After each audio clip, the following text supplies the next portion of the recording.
আকাশে নেমে আসেন, নেমে এসে বলেন মায়া দুনি ফাস্তাজিব লাহু, কেউ কি তোমরা আমাকে কিছু বলতে চাও? বলো, আমি তোমাদের কথা শুনবো। 2 মায়া সালিনী উতিয়াহু, কেউ কি তোমরা আমার কাছে কিছু চাও? চাও, দিয়ে দিব। 3 মায়াস্তাগফিরুনি ফাগফিরা লাহু, তোমরা কে আমার কাছে ক্ষমা চাও? ক্ষমা চাও, আমি ক্ষমা করে দিব। তো আল্লাহ নেমে আসেন আমার সাথে কথা বলার জন্য, আর আমি আর আপনি ঘুমিয়ে আছি। তাহলে আমি আর আপনি কত বড় খারাপ মানুষ। আল্লাহ এসেছেন নেমে আমার সাথে কথা বলার জন্য। আমার তো কিছু প্রয়োজন আছে, একটু জমি জায়গার প্রয়োজন আছে, একটা ভ্যানের প্রয়োজন আছে, একটা ছেলে মেয়ে ভালো হোক তার প্রয়োজন আছে। যার যা প্রয়োজন সেটা নিয়ে দাঁড়াবে, বলবে। আল্লাহ বলছেন ঠিক আছে বলো। 1 বলো, আমি শুনবো। 2 চাও, আমি দিব। 3 ক্ষমা চাও, ক্ষমা করে দিব। শুধু এইভাবে বলতে থাকেন ফজরের আজান পর্যন্ত। আর আমি ঘুমিয়েছি। আর এই ছেলে তোমার স্বভাবের কথা বলি, তোমার বোনেরও স্বভাব তাই। কি সেটা?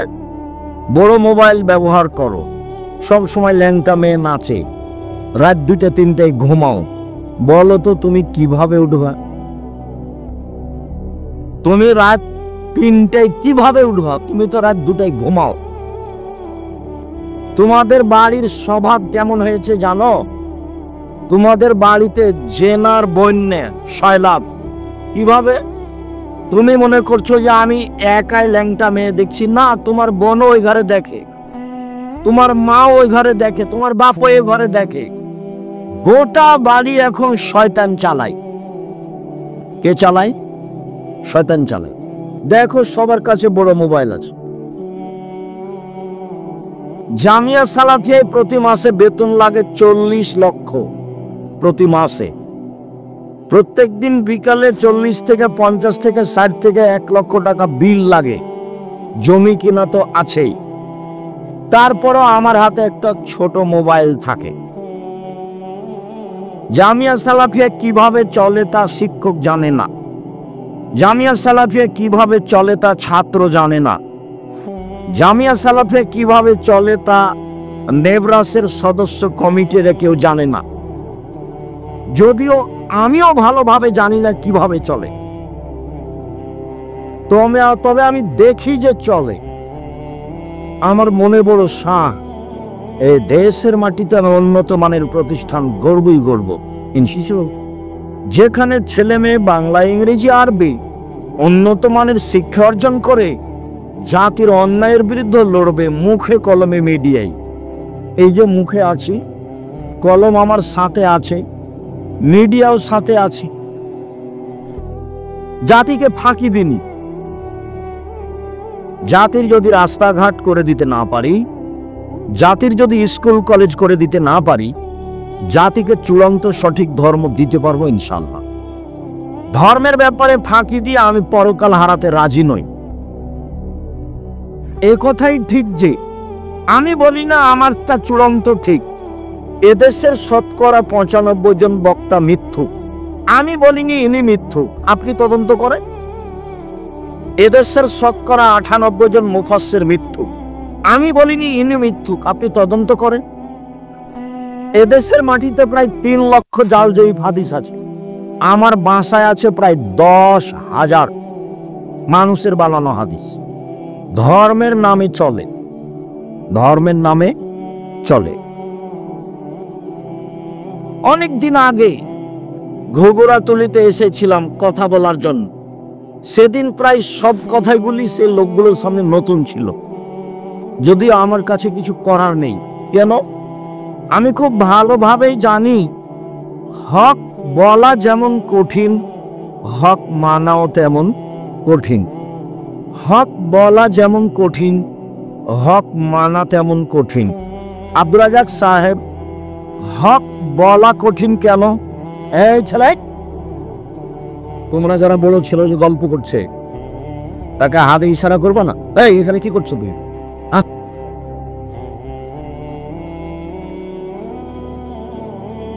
সম্মানিত দিনী ভাই বোন, হক বলা কঠিন কেন? সব আরবি ভাষায় লেখা আছে। মিথ্যা হাদিস বলি কোন ভাষায় লেখা আছে? আরবি ভাষায় লেখা আছে।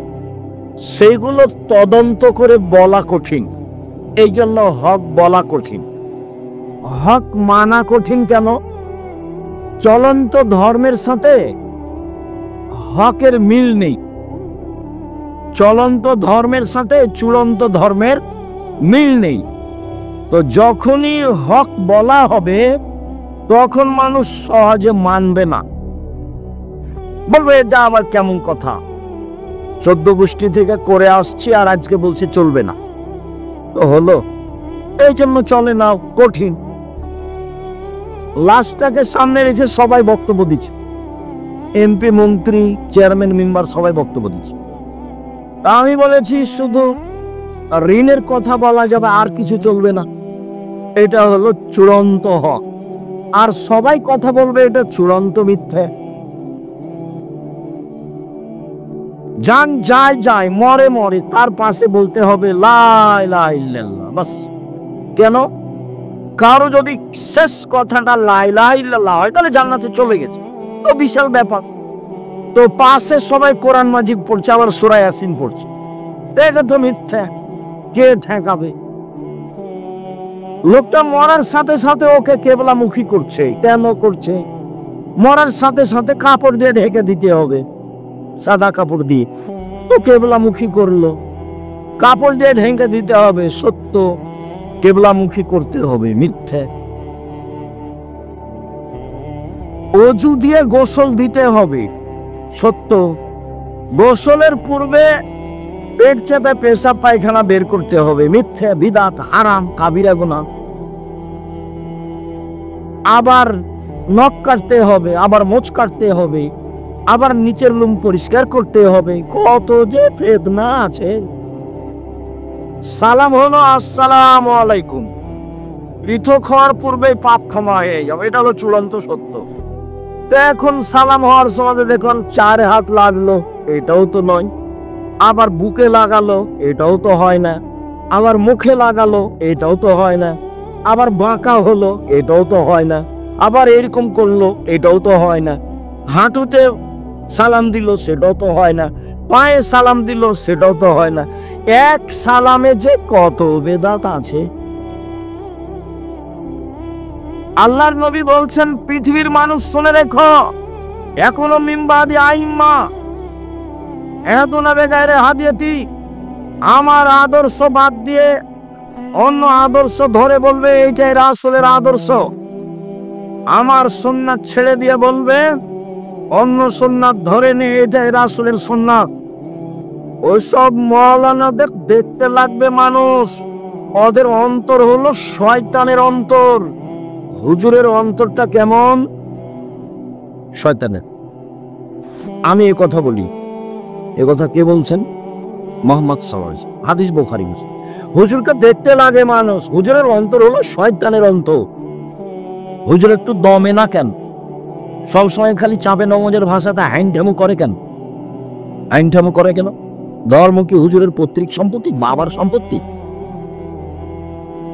দেখে বলবে, নাহলে যারা জানে তাদের কাছে আশ্রয় নেবে। শুনুন, জাতির যদি রাস্তাঘাট করে দিতে না পারি, জাতির যদি স্কুল কলেজ করে দিতে না পারি, জাতিকে চূড়ান্ত সঠিক ধর্ম দিতে পারবো ইনশাআল্লাহ। ধর্মের ব্যাপারে জাতিকে ফাঁকি দিয়ে পরকাল হারাতে রাজি নই। আছি মুখে, আছি মিডিয়ায়, আছি কলমে, আছি শিক্ষা প্রতিষ্ঠানে। জামিয়া সালাফিয়া বাংলাদেশের সবচেয়ে বড় প্রতিষ্ঠান আয়াতনে, সবচেয়ে বড় প্রতিষ্ঠান শিক্ষক সংখ্যায়, সবচেয়ে বড় প্রতিষ্ঠান ছাত্র সংখ্যায়। শিক্ষক প্রায় 300 জন, দেশ বিদেশ, আরব, ইন্ডিয়া, বাংলাদেশ। ছাত্র প্রায় 5000-এর বেশি। আয়তন দিনাজপুরেরটা 20 বিঘার বেশি, যেটা তেঘরায় আছে, যা দেখে আসেন কালকে। আর রূপগঞ্জ ঢাকায় প্রায় 100 বিঘা, রাজশাহীতে প্রায় 50 বিঘা। সামনে মাসের 6-7 জামিয়া সালাফিয়া আসেন রাজশাহীতে, দেশ বিদেশের আলেম ওলামা থাকবে, পাকিস্তানের ইবতেসাম এলাহি জহিব থাকবেন, আরো অনেকে থাকবেন। আমিও ভাঙাচোরা আপনাদের সাথে থাকবো ইনশাআল্লাহ। দেশের বড় বড় বিদ্বান থাকবেন। আসেন, জাতিকে ফাঁকি দিনি। 3, এশার সালাতের পরে কথা বলা বন্ধ। এশার সালাতের পূর্বে ঘুমানো নিষেধ। 4,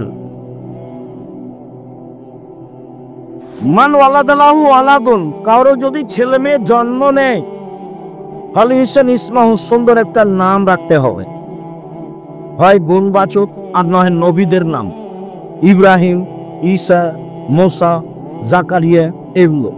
আর না হলে গুণবাচক, আব্দুল্লাহ, আব্দুর রহমান, আব্দুর রহিম, আব্দুল সত্তার, আব্দুর রাজ্জাক, আব্দুল জব্বার। ওগুলো কি নাম রেখেছেন, নামটা শুনতে ঘৃণা লাগে। আবার ছেলে বলছে লম্বা করে, আমার বাপে বলছে যে ভালো নামটা বলো আব্বু, ভালো নামটা বলো। কত নিম্ন শ্রেণীর বাপ আর কত নিম্ন শ্রেণীর মা, ওরা ভালো নামটা বলে ডাকে না।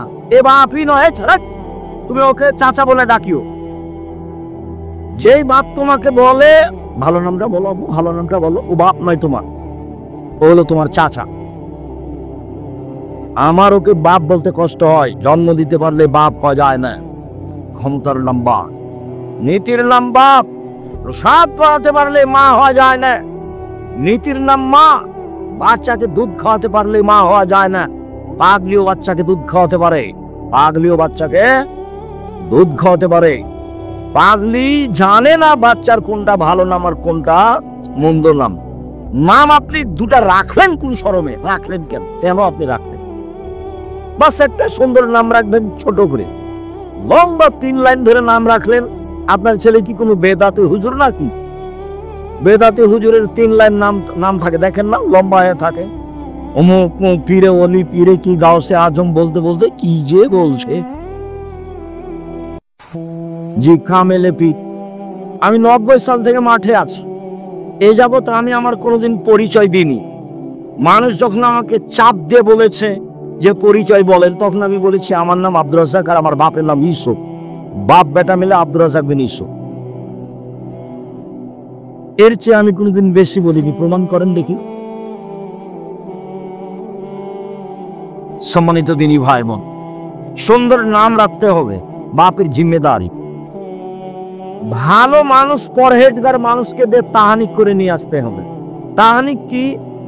খেজুর ভালো করে চাবিয়ে জিভা থেকে একটু ওই লালা সহ বের করে বাচ্চার জিভার মাঝামাঝিতে দিয়ে দিতে হবে, দিয়ে মাথায় হাত দিয়ে দোয়া পড়ে দিতে হবে। এর নাম তাহানিক। 7ম দিনে আকিকা দিতে হবে, বাপের জিম্মেদারি। বাচ্চা হাঁটতে শিখেছে, পায়জামা পরাতে হবে, হাফ প্যান্ট নয়। শুনুন, মেয়েকে পায়জামা পরাতে হবে, জাঙ্গিয়া নয়। বড় জামা পরাতে হবে। প্রতিষ্ঠানে যেতে শিখেছে, মাথায় কাপড় দিতে হবে। আপনি নাকি বাপ, চলেন আপনার সাথে কয়েকটা কথা বলি। 5, আবু মুসা আশআরী রাদিয়াল্লাহু তাআলা আনহু বলেন, রাসূল সাল্লাল্লাহু আলাইহি সাল্লাম বলেছেন, মাসালু জালিসিস সালিহ ওয়াস সহি ও মান কানাত লাহু জারিয়া, কারো যদি একটা কাজের মেয়ে থাকে, ফা আল্লামাহা ফা হাসানা তালিমাহা, শিখিয়ে দিল, সুন্দর শিখিয়ে দিল, ও আদ্দাবাহা, শিষ্টাচার শিখিয়ে দিল, ফা হাসানা তাদিবাহা, সুন্দর শিষ্টাচার শিখিয়ে দিল, ফালাহু আজরানে, তার জন্য ডবল নেকি। তাহলে সব বিদ্যা সুন্দর নয়, সব শিষ্টাচার সুন্দর নয়। যেই বিদ্যা ছেলেকে দাড়ি চাঁচতে বলে সেই বিদ্যা সুন্দর নয়। যেই বিদ্যা ছেলেটাকে বড় মোবাইল ব্যবহার করতে বলে সেই বিদ্যা সুন্দর নয়। যেই বিদ্যা ছেলেটাকে টাকলোর নিচে প্যান্ট পরতে বলে সেটা বিদ্যা নয়। যেই বিদ্যা ঠাকুরের গান বলতে উৎসাহিত করে সে বিদ্যা নয়। আপনার ছেলে দিয়ে জাতির কিছু হবে এটা আমি মনেও করি না। কেন? আপনি ভুল বুঝেছেন। কি বুঝেছেন? সবার চাপে ছেলে কম হয়েছিল দেরিতে, তো ছেলেটাকে পড়তে দিয়েছিলাম জামিয়া সালাফিয়ায়, বা মেয়েটাকে। তো দাখিল পরীক্ষা দিয়ে ভালো রেজাল্ট করেছে, প্লাস পেয়েছে। তো চাচি বলছে স্কুলে দাও, ডাক্তার হবে ভালো। দাদিও বলছে স্কুলে দে বেটা, একটা ডাক্তার হবে ভালো, একটা মেয়ে মানুষের ডাক্তারের প্রয়োজন, বা একটা ইঞ্জিনিয়ার হবে। তো সবার চাপে ছেলেটাকে স্কুলে দিয়েছে। ইন্টার পরীক্ষার সময় 4 জন মাস্টার ছিল, বিশ্ববিদ্যালয়ে পরীক্ষার সময় সাবজেক্ট প্রতি একটা মাস্টার ছিল। যাক, আপনার কথা অনুপাতেও ডাক্তার হয়েছে, দেশে শিক্ষা অর্জন করে একটা ভালো ডাক্তার হয়েছে। এ ভালো ডাক্তার, এ হলো প্রতারক। কিভাবে বলেন আব্দুর রাজ্জাক সাহেব? যেই কোম্পানি টাকা দেয় তারই ওষুধ লিখে। তো তুমিও গেছো, তোমার বেটাও, আপনার ছেলেও গেছে, আপনিও গেছেন। চাঁপাইনবাবগঞ্জের ভাষায় আমও গেল, ছালাও গেল, কাঁদতে কাঁদতে দুই চোখও গেল। টাকা পয়সা খরচ করে কি করলেন? ও তো ধোঁকাবাজ, জাতির সাথে প্রতারণা করে। আর ইঞ্জিনিয়ার যদি হয় তাহলে ও চোর, টাকা মাইরা নেন। একটু দিনাজপুর রানীর বংশ লোকেরা বুকে হাত দিয়ে বলুক না কেউ আমার সামনে বক্তব্য রেখেছে, এই যে চাকরির জন্য প্লেনে বাচ্চ করিস। চোরও নয়, প্রতারকও নয়। যেটা খুব মেধাবী সেটা লন্ডন, আমেরিকা, কানাডা চলে গেছে। ওর বলছে যে আমার ছেলে নাকি একবারে ও সিটিজেনশিপ পেয়েছে, ওই দেশে থাকে, বিশাল কিছু। কি করে? ওই সরকারটা এতে ভালো চাকরি দিবে না, তখন একে করেছে যারা টয়লেট পরিষ্কার করে তাদের ম্যানেজার 3 লাখ টাকা বেতন। তখন এও ভাবলো যে বেতন ভালো আছে, দেখ যা হবে হবে, দেশে যে লাভ নাই, বা 5 লাখ টাকা। বলো এবার পড়ার ফলাফল কি? 1 মিনিট, এই ছেলেরা, তোমরা যারা নিজেকে মেধাবী মনে করছো, একটা কথা শোনাই, আমার বাস্তব। সেটা হলে আমার বাম কানে কিছুদিন ওই চুলকাতো, খুব একটু পানি আসতো। তো দিনাজপুর কান বিশেষজ্ঞ ডাক্তারের কাছে গেলাম, উনি বললেন অবস্থা ভালো নয়, তো ওষুধ দিল। ঢাকা মেডিকেল বড় ডাক্তারের কাছে গেলাম, বলছে যে কি যে হয়, ঔষধ দিল। রাজশাহী বড় ডাক্তারের কাছে গেলাম, বলছে মনে হচ্ছে যে পর্দা ফেটে গেছে, ঔষধ দিল। 6 মাস বছর পার হচ্ছে। তো একদিন আমি কলকাতা গেলাম প্রোগ্রামের জন্য, মনে হয় এখান থেকে যেদিন যাই সেদিনই হতে পারে। তো বললাম যে শোনো, চলো মেডিকেলে চলো, আগে কানটা দেখাই। তো সিরিয়াল করে আমি গেলাম।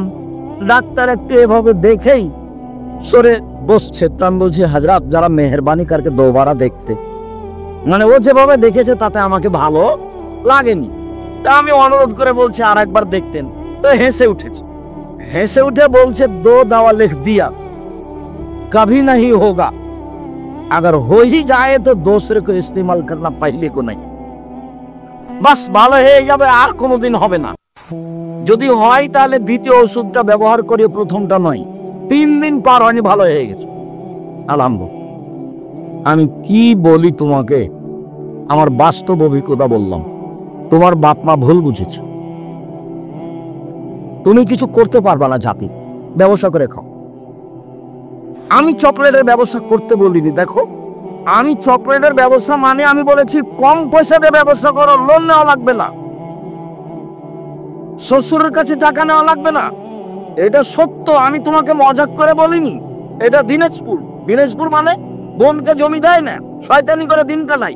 10 বছর হলো বাপ মরা, এখন পর্যন্ত বোনকে জমি দেয়নি। তোমাকে তো বলেছি, তোমার বাপকে তুমি বলনি? আব্দুর রাজ্জাক সাহেব বলে গেলেন আপনি নাকি কুকুর সিরিজের চেয়ে খারাপ আব্বা। কেন? আমার দাদা মরা 10 বছর হলো, আমার বোন ফুফুকে নাকি জমি দেননি। দেখো তুমি, আর তুমি হুঁশিয়ার ছেলে প্রমাণ করো, তোমার বাপ পাবে সকালে জমি আর তোমার ফুফু পাবে বিকেলে। এইটুকু হবে কিনা? এইটুকু হবে না। তোমার বাপ যখন পেয়েছে তোমার ফুফুও তখন পাবে। বলো 10 বছরের জবাব কি হবে? তোমার বাপ তো কুকুর সিরিজের চেয়ে খারাপ, তুমি তার চেয়ে খারাপ। কিভাবে? তুমি যৌতুক নিলে কেন? যৌতুক নিবে কেন? ভিক্ষা করে খাবা। বহুদিন থেকে বলছি, আরে ভিক্ষা করে খাবা কেন? দিন মজুরি করে খাবা। দিন মজুরি করে খাবা কেন? ব্যবসা করে খাবা। আল্লাহ রাসূল বললেন উপার্জনের 4টা পথ। যে যেখানে আছেন কষ্ট হলে এক খেলে চেয়ে থাকবেন। আমি লম্বা সময় করব তা নয়, এক দিন মজুরি, আল্লাহ নবী বলেন সন্ধ্যায় টাকা শেষ হবে। 2 ব্যবসা, 2 চাকরি, 25 দিনের টাকা শেষ হবে সাধারণত। 3 জমি চাষ, সমান সমান না হলে লস। 4 ব্যবসা। তখন আল্লাহ নবী বলছেন সত্যবাদী বিশ্বস্ত ব্যবসায়ীরা নবীর সাথে থাকবে জান্নাতে। তাহাজ্জুদ পড়ে নবীর সাথে থাকা যায় না, হজ করে নবীর সাথে থাকা যায় না, রমজান মাসে রোজা থেকে নবীর সাথে থাকা যায় না, তাসবিহ তাহলিল জিকির আজকার করে নবীর সাথে থাকা যায় না। নবীর সাথে থাকার আরেকটা পথ আছে মুহাম্মদ সাল্লাল্লাহু আলাইহি সাল্লাম, সেটা হলো এই 2টা কেউ মেয়ে যদি লালন পালন করে, 2টা বেটি, কি লালন পালন শিখিয়ে দিল, শিষ্টাচার শিখিয়ে দিল, একটু পরে আসছি ইনশাআল্লাহ। বিদ্যা শিখিয়ে দিল, শিষ্টাচার শিখিয়ে দিল, বিবাহ দিয়ে দিল, এই বাপ আর আমি জান্নাতে এভাবে থাকবো। তখন আঙ্গুল দুটি জমা করে দিলেন, আমি আর ওই বাপ একসাথে থাকবো। 10টা ছেলেকে পড়ালে 1 নেকি হবে, এই কথা আল্লাহ রাসূল বলেননি। তো ছেলেকে পড়াবেন কেন? জন্ম দিয়েছেন এই জন্য। শুনুন, কারো যদি কাজের মেয়ে থাকে 5 শিখিয়ে দেয়, সুন্দর শিখিয়ে দেয়, সব বিদ্যা সুন্দর নয়, শিষ্টাচার শিখিয়ে দেয়, সুন্দর শিষ্টাচার শিখিয়ে দেয়, তাহলে সে ডবল নেকি পাবে। সব শিষ্টাচার সুন্দর নয়। এই ছেলে, তোমার বোনের নখটা বড় আছে, নখে নেইল পালিশ আছে, বলো তো এর কাছে বিদ্যা আছে? নেই। আল্লাহ নবী বলছেন যে নবীদের বৈশিষ্ট্য 10টি, নবীদের খাসলাত, অভ্যাস, শিষ্টাচার, বৈশিষ্ট্য, আদাত, অভ্যাস 10টা নবীদের। 1, দাড়ি ছেড়ে দিতে হবে, ছোট করাও যাবে না, চেঁচে ফেলাও যাবে না। 2, মোচ কেটে ফেলতে হবে, চাঁচা যাবে না, মোচ কিছু থাকবে মানে পুরুষ। 3, অজু গোসলের সময় নখগুলি, এই গিরাগুলি ভালো করে ধুইতে হবে। 4, নখ কেটে ফেলতে হবে। তো তোমার বোনের নখ বড় আছে, বলো দেখি ও ভালো শিক্ষা অর্জন করেছে? বলিও তো তোমার বোনকে আজ বাড়িতে গিয়ে যে তুমি নাকি ভালো করে পড়াশোনা করনি। কেন? আব্দুর রাজ্জাক শব্দ বলে গেলেন তোমার মাথার চুল নাকি সামনের দিক ছোট, তুমি নাকি ভরু তুলে চিকন করো, তুমি নাকি দাঁত ছিলে পরিষ্কার করো, তুমি নাকি পরচুলা ব্যবহার করো, তুমি নাকি উঁচু স্যান্ডেল পরে নিজেকে উঁচু লম্বা দেখাও, তুমি নাকি আটো শটো ব্রেসিয়ার করে নিজেকে কম বয়সী দেখাও। সেই জন্য আব্দুর রাজ্জাক সাহেব তোমার বিদ্যাকে না করে দিয়েছে। আর যদি তোমাকে বলি, এবার তুমি বলো 1 গ্লাস আমি তোমাকে পানি দিলাম, তুমি বললে থ্যাংক ইউ, বলো তাহলে এটা কি হলো? থ্যাংক ইউতে 1 নেকি হবে, 1, কিয়ামত পর্যন্ত বলতে থাকো। আর যদি বলো জাযাকাল্লাহ খায়, 1 গ্লাস পানি দিলে আল্লাহ তোমাকে উত্তম প্রতিদান দান করুক, তো আমি আল্লাহকে দিতে বলেছি। আমি তোমাকে 1 গ্লাস পানি দিয়েছিলাম, তুমি বলেছো আল্লাহ এই 1 গ্লাস পানির প্রতিদান তুমি দাও। তো আমি লন্ডনে বিপদে পড়েছি, তখন ওই যে তুমি যে বলেছো আল্লাহকে যে প্রতিদান দাও, তখন তোমার কথাটা আল্লাহ কবুল করে আমাকে লন্ডনে বিপদ থেকে বাঁচিয়ে দিয়েছে। তুমি যে প্রতিদান কাকে দিতে বলেছো? আল্লাহকে। তাহলে এবার তুমি থ্যাংক ইউ একদিকে রাখো আর জাযাকাল্লাহ খায়ের একদিকে রাখো। সবাই যে উল্টা পথে, বাম হাতে চা খাচ্ছে। এখানে কত ছেলে মেয়ে আছে বাম হাতে চা খায়, বাম হাতে পানি খাই। ও হিন্দু নাকি? বাম হাতে কেন খাই? বাম হাতে কেন খাও তুমি? এই ছেলে, যখন পায়খানা করার পরে চাঁপানেওয়াজের ভাষাতে যখন ছুঁচো, তখন কোন হাত দিয়ে পানি খরচ করো? বাম। তো ওই হাতে চা খাচ্ছ যে, ছি ছি ছি, থু। এই বিদ্যা কি করবা? এটা বিদ্যা নয়। আল্লাহ রাসূল বলছেন যে শিষ্টাচার শিখালো, সুন্দর শিষ্টাচার শিখালো, সব শিষ্টাচার সুন্দর নয়। সম্মানিত দিনী ভাই বোন, পারিবারিক কথা 6, আবু হুরায়রা রাদিয়াল্লাহু তাআলা আনহু বলেন রাসূল সাল্লাল্লাহু আলাইহি সাল্লাম বলেছেন, কুল্লু নাফসিন মিন বানি আদম, আদম সন্তানের সবাই দায়িত্বশীল। আর রাজুল সাইয়্যিদ ফি আহলিহি, বাপ হলো বাড়ির কর্তা, বাড়ির দায়িত্বশীল। বাড়ির স্ত্রী, ছেলে মেয়ে, এদের সবার জবাব তাকে দিতে হবে। বিদ্যা ভালো হতে হবে, শিষ্টাচার ভালো হতে হবে, তাহলে আপনি বাঁচতে পারবেন, অন্যথায় আপনি টিকতে পারবেন না। 2, আল মারাতু সাইয়্যিদা ফি বাইতি যাওজিহা ওয়া ওয়ালাদিহি, আপনার মা এই বাড়ির দায়িত্বশীলা, তার ছেলের জন্য, তার মেয়ের জন্য, তার বৌমার জন্য, তার স্বামীর জন্য। স্বামীর অর্থ সম্পদ দেখে রাখতে হবে, ছেলে মেয়ের দেখাশোনা করতে হবে, তার নাম মা। কাছাকাছি জাবের বলেন, যেটা সব সময় বলি, জাবের রাদিয়াল্লাহু তাআলা আনহু বলেন, আমরা সফর থেকে আসছিলাম, আল্লাহর নবী বললেন, মদিনায় তোমরা এখানে থাকো, সকালে বাড়ি যাব। আমি জাবের বললাম, আল্লাহর নবী, আমি নতুন বিবাহ করেছি, আমাকে বাড়ি যেতে অনুমতি দেন। আল্লাহ নবী বললেন, নতুন বিবাহ করেছ? কুমারী মেয়ে বিবাহ করেছ না তালাক প্রাপ্তা মেয়ে বিবাহ করেছ? তো জাবের বললেন যে তালাক প্রাপ্তা মেয়ে বিবাহ করেছি। আল্লাহ রাসূল বললেন, কুমারী মেয়ে কেন বিবাহ করলে না?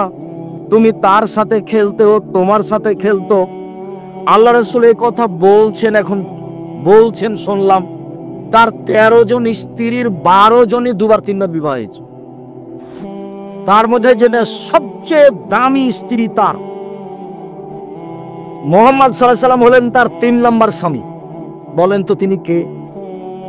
খাদিজা রাদিয়াল্লাহু। 2 জন স্বামী আগে পার হয়ে গেছে। ইনি হলেন সবচেয়ে দামি মহিলা পৃথিবীতে। আব্দুল রাজ্জাক সাহেব, থামেন থামেন থামেন, আপনার মুখে বহুদিন শুনেছি সবচেয়ে দামি মহিলা আয়েশা। হ্যাঁ, কথা ঠিক। আয়েশা রাদিয়াল্লাহু তাআলা আনহার ব্যাপার আল্লাহ রাসূল বললেন যে বড় বড় বড় বড় জান্নাত পাবে পুরুষেরা, কিন্তু মহিলারা তেমন বড় জান্নাত পাবে না। 1, ফেরাউনের স্ত্রী আসিয়া পাবে বড় জান্নাত। 2, ইমরানের মেয়ে মারিয়াম পাবে বড় জান্নাত। 3, আয়েশার সম্মান সকল মহিলার উপরে, সারিদ খাদ্য যেমন সকল খাদ্যের উপরে। গোস্তের ঝোলে রুটি ভিজালে তাকে সারিদ বলে। এই ছেলে, কষ্ট হলে কিছুক্ষণ অপেক্ষা করো, কাছাকাছি চলে এসেছি। আমি বুঝতে পারছি পরিবেশ অনুকূলে নয়, এটা আমিও বুঝি। তোমাকে আমি ঘন্টার ঘন্টা বেকায়দায় ফেলে রাখবো, এটা আমি চাইনি। সম্মানিত দিনী ভাই বোন, রাসূল সাল্লাল্লাহু আলাইহি ওয়াসাল্লাম বললেন, আয়েশার সম্মান সকল মহিলার উপরে। সারিদ খাদ্য যেমন গোস্তের ঝোলে রুটি ভিজালে সারিদ হয়, তেমন সব খাদ্যের উপরে। এবার আয়েশা দেখেন, এবার খাদিজা।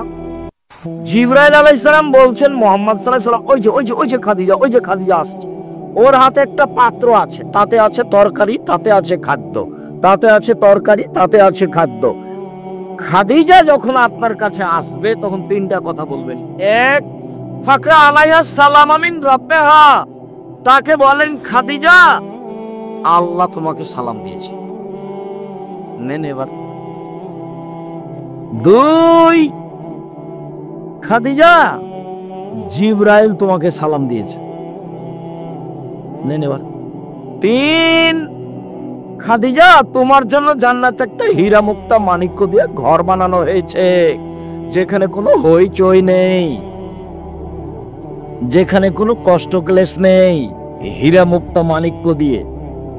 পৃথিবীর দামি মহিলা ফেরাউনের স্ত্রী। ফেরাউনের স্ত্রী বলছেন, রব্বি বিল্লাহ বাইতান ফিল জান্নাহ।